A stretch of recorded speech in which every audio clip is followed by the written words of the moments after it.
what every Russian schoolboy knows.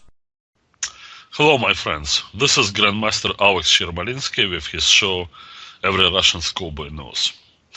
Today we're gonna conclude our month-long exploration into the area of same-cover bishop endings.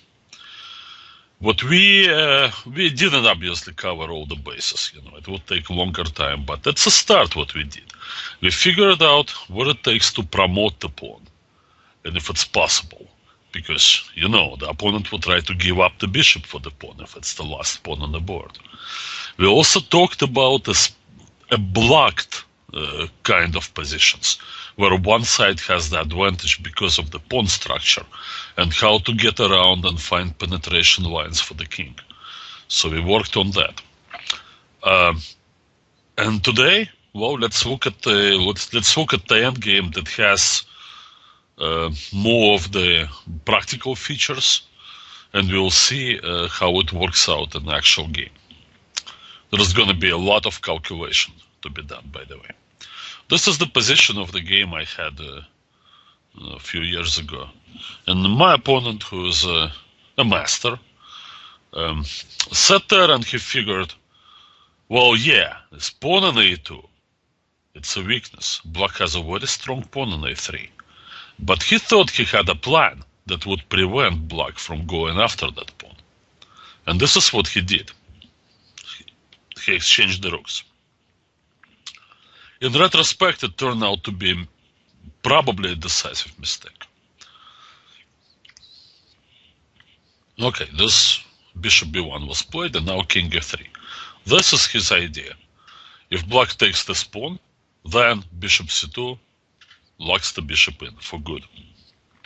And obviously the bishop is on the path of the pawn, so this. White also relies on his good pawn structure on the king side. When the pawns are on dark squares and you have a light square bishop, it creates an impenetrable barrier on the path of the opponent's king. And here there is also pawn on c4, so it seemed like the black king cannot come and help. So it seems, very logical thing that he did. However, his reasoning was wrong, and this was proven later in the game. A king infiltration is the key, and for now, Black doesn't need to give up this diagonal, the b1 g6 diagonal. So he starts off with the king.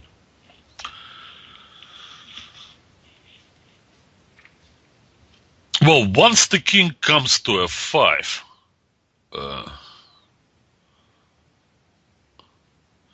there is going to be a possibility of the setting up sort of a pawn endgame, king and pawn endgame battle, because both kings will be tied up. Now I'll give you an example. Say this, and king f5.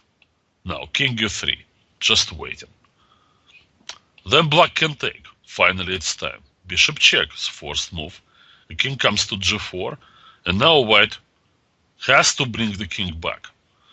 In a way, the bishops are tied up. Black's bishop obviously has no moves, but the white bishop can't move either, because letting the opponent's bishop out, it's not only a problem in itself, but then the pawn will regain its mobility, and it's going to make a queen very quickly. So in this situation, Black obviously is ahead. He is the one playing for a win. But it's still going to take some time to figure out how to do this. Because essentially, the black king has to come around to the queen side. But for that, Black probably needs to generate some exchanges on the king side to clear the path. Or possibly he could go around. Actually, this move could be an interesting possibility. Playing king h3. So that way, Black is trying to put the